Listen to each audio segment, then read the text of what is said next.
Not meeting me equals a death sentence. That's what Karen from the HOA texted me when I declined her private meeting at the Lake Ranch office. Death sentence. Over a gate. She acted like she was the queen of our community, and anyone who didn't bow to her self-made rules became an enemy. Minutes later, she called 911, reporting me as an uncooperative man with violent potential. She had no idea what that call would set in motion, or who would answer it. I'd been living in Lake Ranch for exactly 3 months when trouble found me. I'd left Silicon Valley behind, craving the kind of quiet you could only get in a small hometown. I'm Tyler Matthews, 28, a freelance software engineer. I bought a modest house, set up my workspace, and thought I'd finally found peace. But peace doesn't last long when you have someone like Margaret Wellington, better known as Karen, running the HOA. She'd been president for 8 years, long enough to turn what should have been a pleasant neighborhood into her personal kingdom. The whole mess began with a gate. Not just any gate.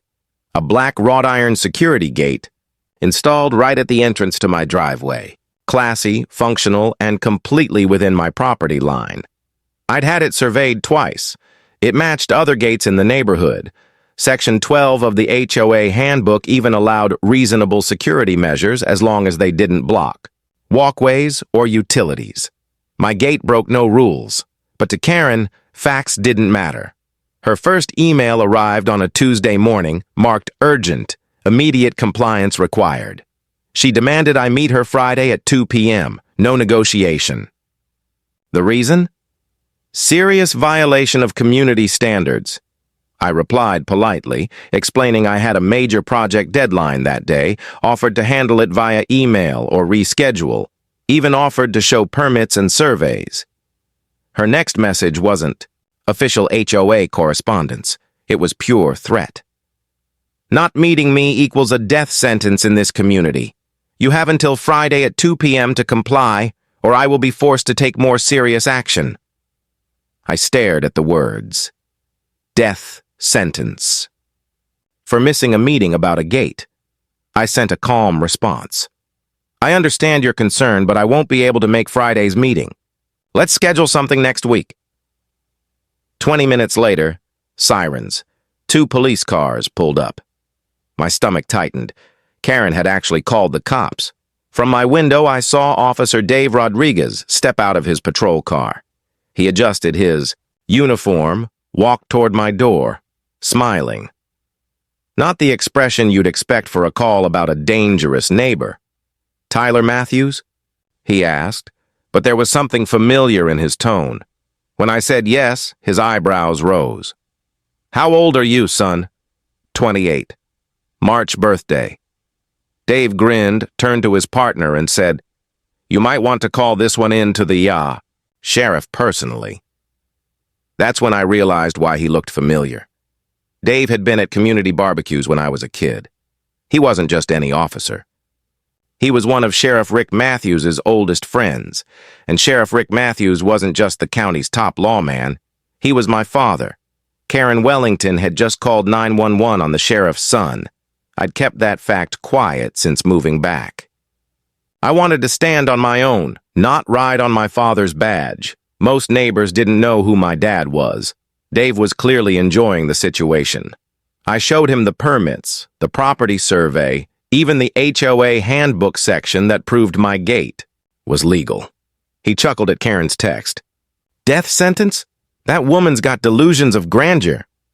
He promised to file a report that would make the department laugh for weeks.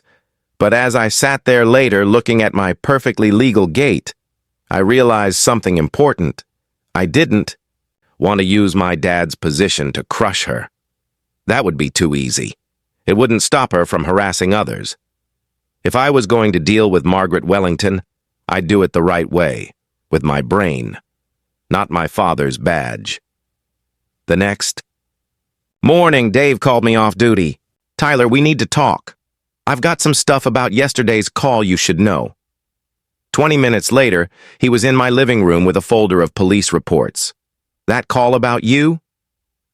Number 13 this year. Karen had called 911-12. Other times in the past 6 months, always about dangerous or uncooperative residents. None had been arrested. Every case turned out to be nonsense. A retired engineer with solar panels, a single mom with a blue door, people making harmless home improvements. But there was a pattern. Every target owned a nice property. Every target's improvements boosted their home's value. Karen seemed to be targeting anyone who could challenge her control of the neighborhood. Then Dave showed me something worse, Karen's blog, a public guide for HOA presidents on maintaining community standards. In reality, it was a manual on how to intimidate neighbors, when to use police to pressure them, and how to document troublemakers for removal. Karen wasn't just harassing people for fun. She'd turned it into an art form, and she was teaching others to do it. I didn't know it yet, but that was just the surface of something much darker. I couldn't stop scrolling. Post after post, Karen explained how to neutralize dissenters and control the narrative in a community. Her tone was smug, almost proud, as if destroying people's lives was a badge of honor. One post. Read, "If a resident refuses compliance, escalate the situation by implying safety risks. Authorities respond faster when they believe danger is present." That explained her 911 call on me. But Dave wasn't finished. He leaned back in his chair and said, "It gets worse. She's got followers. Other HOA presidents in other states, all learning her tactics." He pulled up comment threads where HOA leaders traded stories about targeting homeowners, asking for advice like it was some kind of game. The usernames were from all over the country. "Tyler, she's building a network," Dave said, his voice lower now, "and she's careful. Everything she does skirts the edge of the law. Just enough vagueness in her reports to avoid charges. Just enough fake concern to make people believe she's acting for the community's safety." I sat there, my stomach turning. This wasn't just about my gate. This wasn't even just about Lake Ranch. Then my phone buzzed. A Facebook notification. Karen had posted in the Lake Ranch group. "Successfully resolved a safety concern with an uncooperative resident today. Thanks to our local police for their quick response. Some people think they can ignore community standards, but they learn quickly that nobody is above the rules here." The post had dozens of likes. Newer residents were praising her. But in the comments, I noticed something. The longtime residents weren't saying a word. Silence, like they'd been here before. Dave shook his head. "She's treating it like a trophy kill." That night I stared at my ceiling instead of sleeping. My mind kept circling back to one thought. If she was bold enough to pull this on the sheriff's son without knowing it, what was she doing? To people with no one in their corner? By morning, I had my answer. An email from Karen, subject line, "Final notice." She was giving me 48 hours to remove my unauthorized structure or face $500 daily fines. That was it. I stopped playing defense. I spent the morning drafting an open letter to the entire community. I'm requesting transparency regarding recent HOA enforcement actions. I've been threatened with fines for a gate that appears to comply with all regulations. I believe our community deserves open discussion of HOA policies rather than private meetings with unclear agendas. I sent it to every resident. 2 hours later, my inbox exploded. David Reynolds wrote about his fight over solar panels that were perfectly legal. Sarah Murphy told me about the blue door Karen claimed violated color guidelines, even though 3 other houses had the exact same shade. Dozens of people shared their stories. A picture formed. Karen wasn't just a bully. She was strategic. She targeted certain people, pushed them to the edge, and somehow, those properties always ended up in the hands of buyers she approved. That weekend, I decided to dig deeper. My skills as a software engineer weren't just for building apps. I knew how to follow digital trails. What I found shook me to my core. Hidden in Karen's encrypted files was a database, detailed personal information about every resident. Social security numbers, financial records, employment histories, family details, Why would an HOA president need this? The deeper I went, the uglier it got. Emails between Karen and an organization called Premier Domestic Services. On the surface, they claimed to place domestic workers with families. But the records told another story. The women they brought in never showed up in legitimate jobs. Instead, they vanished. There were spreadsheets with names, ages, and arrival dates. No departure dates. Notes like transfer complete and ready for relocation. And the payments, deposits disguised as consulting fees, funneled to Karen from this so-called agency. She wasn't just running a neighborhood. She was running logistics for something far more sinister. Then came the text. Be careful digging into things that don't concern you. Some people in this community have friends you don't want to meet. No name. No number I recognized. Just a warning. I set my phone down and looked out the window at the quiet street. The wind rustled through manicured trees. A jogger passed by, smiling. It was all so normal. Too normal. But now I knew. Behind the perfect lawns and polite waves, something rotten was growing in Lake Ranch, and Karen Wellington had just made the mistake of targeting the one neighbor who could burn it all down. The email came late that night. No greeting, no fluff, just a single line. Meet me at Riverside Park tomorrow at 8 p.m. if you want the truth. Signed, a friend. I didn't know if it was bait or a lifeline, but something in my gut told me to show up carefully. The next evening, I arrived 15 minutes early. The park was quiet, shadows stretching long under the streetlights. A couple joggers passed by, and a dog barked somewhere in the distance. I picked a bench with a clear view of all approaches. If this was a trap, I'd see it coming. Then a woman, in her 40s, walked toward me. Nervous eyes, quick glances over her shoulder. She looked like someone who hadn't slept in days. Tyler? She asked. Elena Vasquez, she said when I nodded. I sent the email. She sat down, her hands fidgeting in her lap. I used to work for the HOA until Karen fired me 3 months ago for asking too many questions about the finances. Her voice carried that mix of fear and relief you hear from someone who's been holding secrets too long. She told me she'd been the HOA bookkeeper for 2 years, handling maintenance contracts, event budgets, and dues payments. But when she found large transfers to companies she couldn't verify, she made the mistake of asking Karen about them. Karen told me my job was to process payments, not investigate them, Elena said. When I pushed, she accused me of trying to undermine her leadership. Then Elena reached into her bag and pulled out photocopied bank statements. I kept copies. She told me to destroy these. The records were damning. Regular payments, from Premier Domestic Services to Karen, labeled as property management. But the properties didn't exist in any public database. Fake companies, fake services, real money, and that wasn't the worst part. I saw things, Elena whispered, leaning closer. Young women, coming and going from Karen's house at odd hours. They looked scared, confused, like they didn't know where they were. Her words matched exactly what I'd found in Karen's encrypted files. Before I could process it all, Elena said, "You're not the only one she's targeted. Come with me." She led me to another corner of the park where 2 people stood waiting, David Reynolds and Sarah Murphy.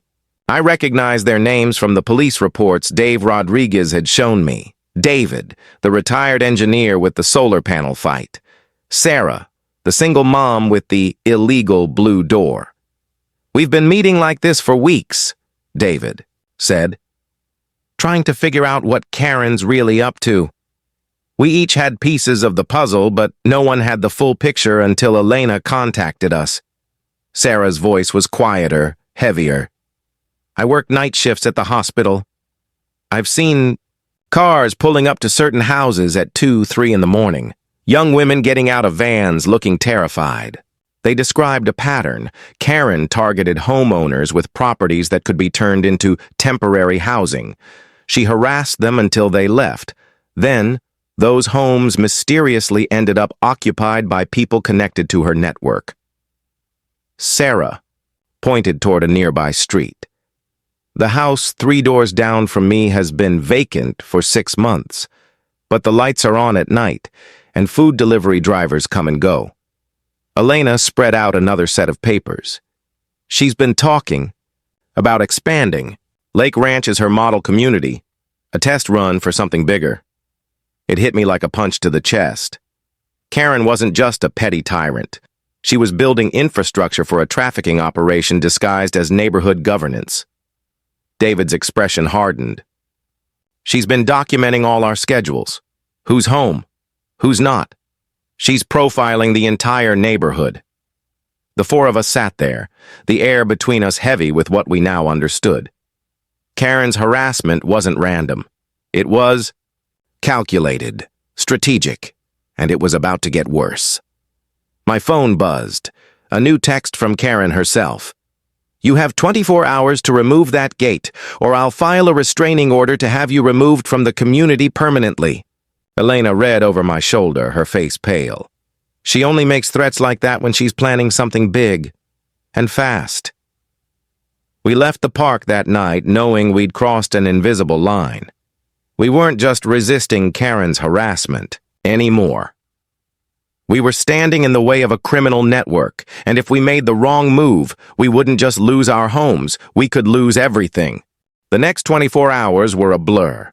Elena, David, Sarah, and I agreed to meet again the following evening to piece together everything we had. But Karen didn't wait for us to make the next move. By noon, she'd already filed a complaint with the city council, labeling my gate an unsafe structure and citing me as a public hazard. By 3, she was flooding neighborhood Facebook groups with whispers that I was a potential domestic terrorist. Her smear campaign was fast, coordinated, and familiar, a perfected version of what she'd done to others. But this time, it was backfiring. Every false claim she made, every inflated safety concern she pushed, became another piece of evidence for us. Elena was teaching us how to document everything.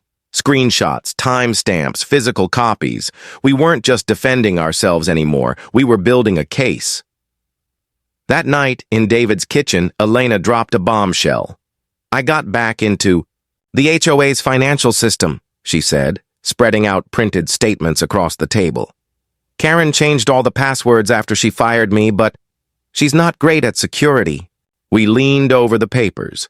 Buried in the transactions were encrypted email attachments, and inside those emails was a name we didn't recognize: Marcus Chen. According to the messages, Marcus had been blackmailing Karen for over a year. He claimed to have evidence tying her to the disappearance of several women, evidence she couldn't afford to let surface. But the blackmail wasn't just about money. He was pushing her to expand the operation. More women, more properties, more coordination. "She's not just power-hungry," Elena said.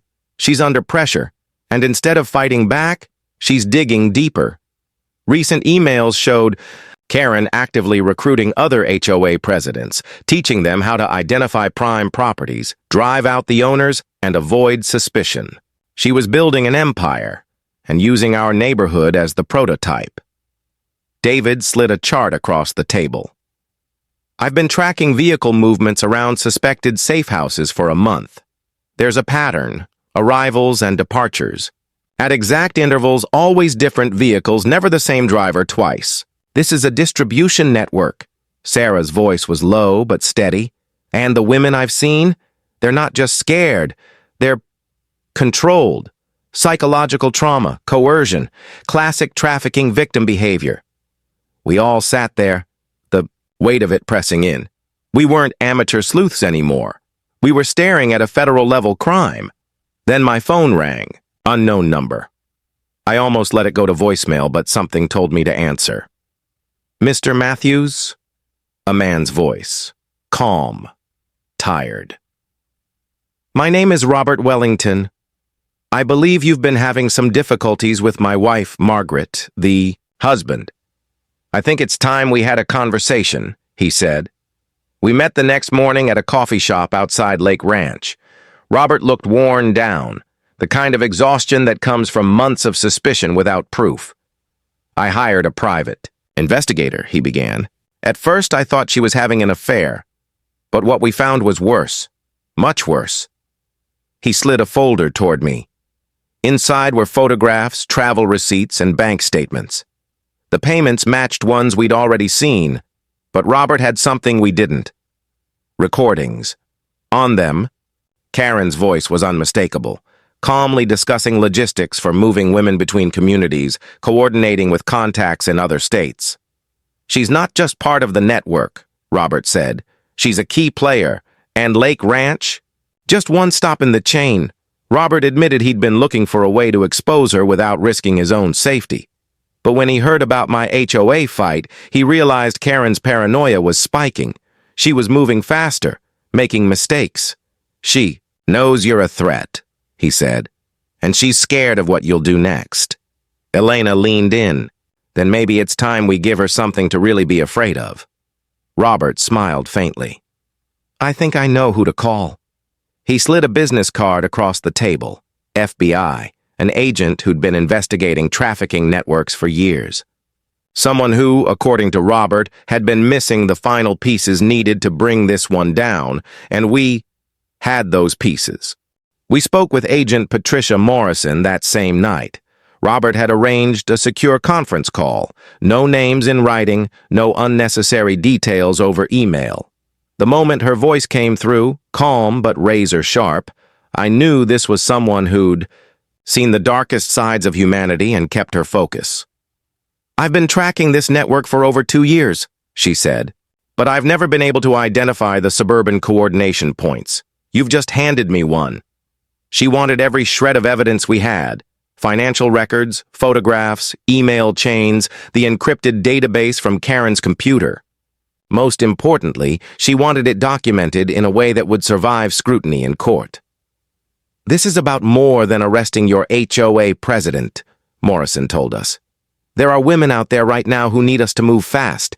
We can hit this entire network if we play it right. The plan took shape quickly.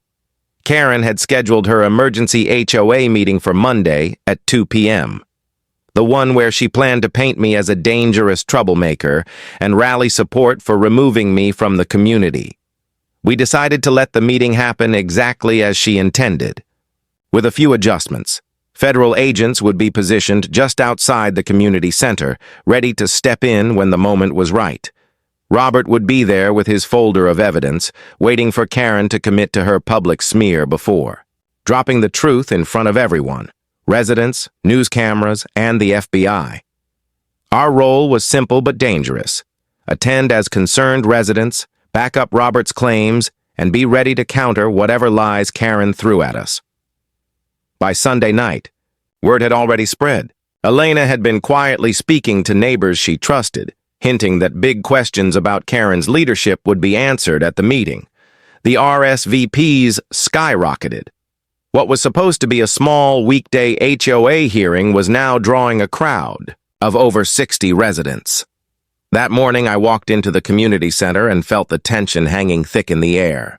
Karen was already there, 30 minutes early, with a lawyer I didn't recognize and a local news crew she'd clearly invited to capture her victory. She spotted me across the room, her lips curling into something between a smile and a sneer. When the meeting started, she wasted no time. "We are here today," she announced, her voice dripping with false authority, "to address a serious threat to our community's safety and standards. Mr. Tyler Matthews has refused to comply with reasonable HOA requirements and has been conducting a campaign to undermine leadership." She gestured toward me, her eyes shining like she'd already won. Two of her longtime allies, Janet Morrison and Bill Crawford, chimed in with rehearsed speeches about how Karen had protected the community for years. Their words were hollow, but for the first few minutes, Karen had the room leaning her way. And then Robert stood up. "I think the community needs to hear about some other evidence," he said, his voice cutting clean through the noise. Karen's head snapped toward him, color draining from her face. Robert walked to the front of the room, holding his thick folder of documents like it weighed 100 pounds. "For the past 8 months," he began, "I've been investigating financial irregularities and suspicious activities tied to my wife's role as HOA president.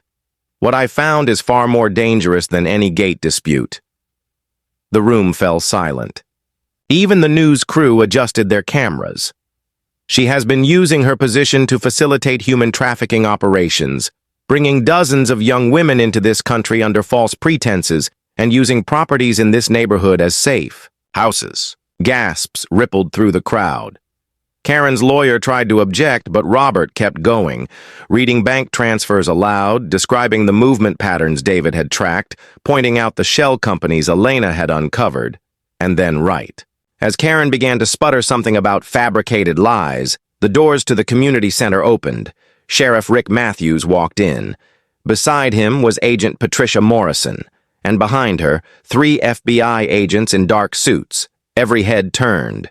The only sound was the faint hum of the news cameras recording every moment. Karen's reign was about to end, and she knew it.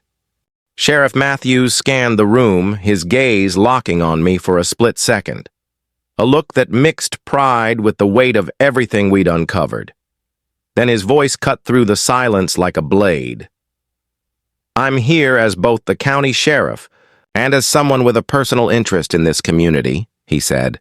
"We are investigating credible reports of human trafficking coordinated under the cover of HOA leadership." Gasps turned into a low, shocked murmur. Karen's lawyer shifted uncomfortably. "And in case anyone here doesn't know," my father added, his eyes now fixed on Karen, "Mrs. Wellington made the mistake of calling 911 on the sheriff's son while running a criminal network. That broke the room wide open." The crowd erupted, voices rising, chairs scraping against the floor. People pointing at Karen like they were seeing her for the first time. Janet Morrison and Bill Crawford, who had been singing her praises just minutes ago, were suddenly silent, staring at her as if they'd never met. Karen's face was pale, her hands trembling just enough for the news cameras to catch it. "This is a conspiracy," she shouted.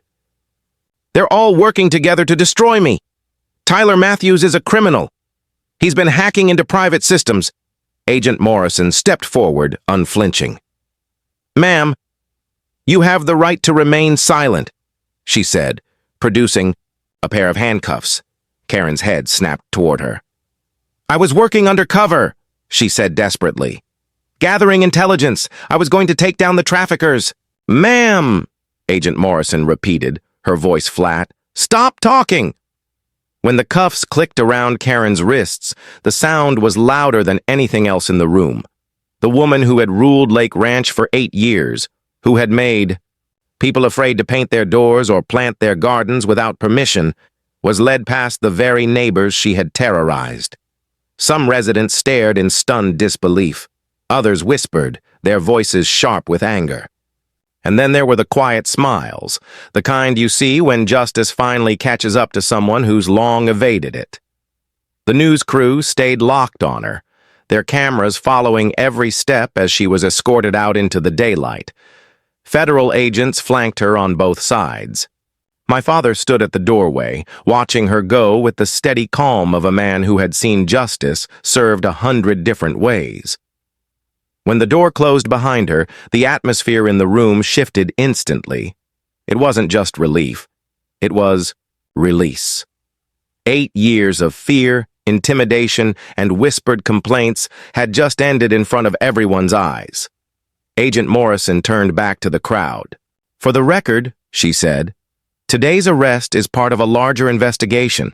Multiple properties across several states are being searched as we speak. This is not just about Lake Ranch. This is about dismantling an entire network." Few people clapped, hesitant at first, then growing louder until the room was filled with applause. In the back of the room, I saw Elena exhale for what looked like the first time in months. Sarah was wiping at her eyes. David was gripping the back of a chair like he needed to steady himself. It wasn't over yet.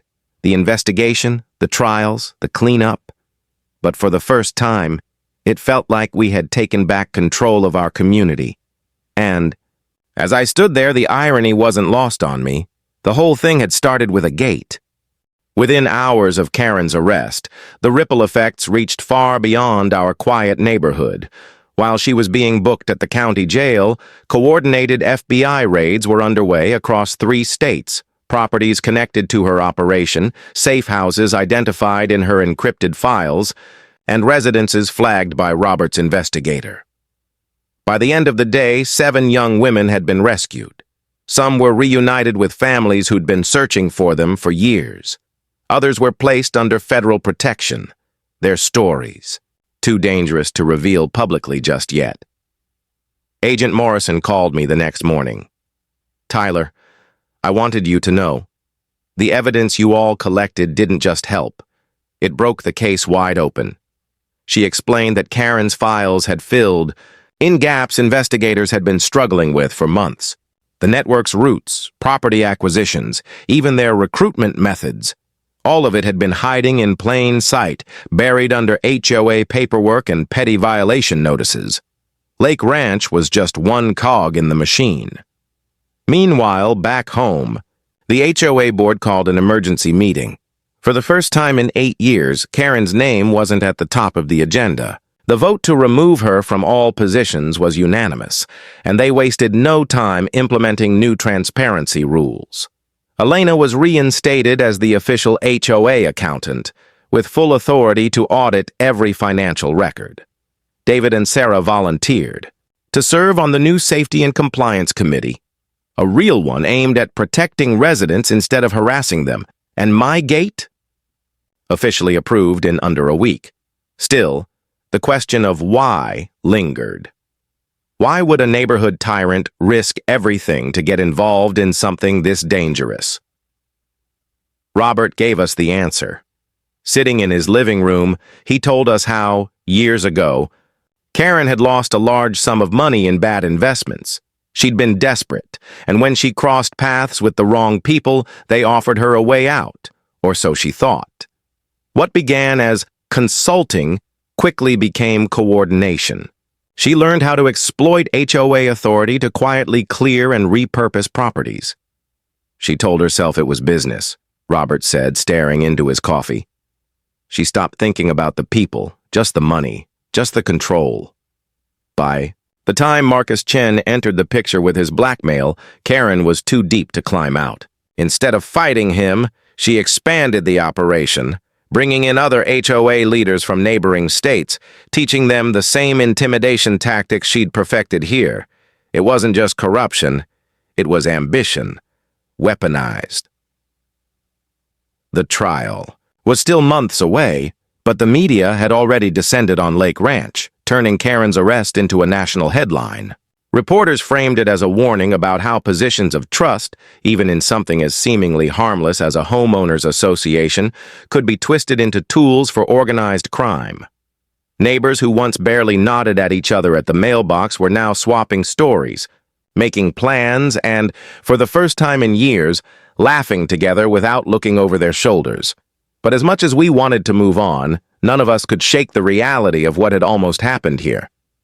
Karen had been inches from pushing me out, inches from silencing the people who had dared to resist her, and if she had succeeded, the truth might have stayed buried forever. Karen's trial began 8 months later, and by then the case had already become a media spectacle. National outlets covered it daily. The HOA president who ran a criminal empire. The prosecution's evidence was devastating. Email chains. In Karen's own words, coordinating property acquisitions with known traffickers. Bank records linking her accounts to shell companies flagged by the FBI. Testimony from rescued victims who described being shuffled through quiet suburban neighborhoods where no one asked questions. Her defense team tried to spin it as coercion, painting her as a pawn of Marcus Chen. But every time they argued she'd been forced, another document surfaced. Proof that she'd gone out of her way to expand the network, recruit others, and profit. It took the jury less than 3 hours to convict her on all counts. During the sentencing phase, the judge allowed victim impact statements. Elena spoke first, her voice steady despite the weight of her words. For years, Karen used fear to control us. She poisoned our community and turned neighbors against each other. We deserve to live without looking over our shoulders. David described the toll her harassment had taken on his family, how close they'd come to selling the home they'd worked decades for. Sarah talked about sleepless nights, wondering what would happen to the women she'd seen shuffled in and out of those darkened houses. When it was my turn, I kept it simple. Karen believed power meant control, that leadership meant intimidation. But real leadership is about protecting people, not exploiting them. In the end, her arrogance built the coalition that brought her down. The judge sentenced her to 27 years in federal prison, no parole for the first 20. My dad was there that day, sitting in the back of the courtroom, quiet but proud. After the hearing, he told me, "You could have called me the second this started, but you handled it the right way, the hard way. That takes grit." 6 months later, Karen's mugshot went viral. Someone had turned it into a meme. When you call 911 on the sheriff's son, the internet tore her apart. For someone who had built her life on controlling her image, that was a different kind of sentence. Life in Lake Ranch transformed. Elena's accounting kept the HOA honest. David and Sarah's safety committee became a real force for protecting residents. Block parties replaced emergency board meetings. That summer, Elena organized a barbecue in my backyard. The controversial gate, the one that started it all, stood behind us in every photo. Kids played on the lawn while neighbors planned a neighborhood watch, one designed to protect, not intimidate. Standing there, I realized Karen's biggest failure wasn't getting caught. It was never understanding what makes a community strong. It's not fear. It's not control. It's people choosing to stand together, even when it's hard. And sometimes, it's just one stubborn neighbor refusing to take down a gate. You've heard this confession. Now wait until you hear the next. 1.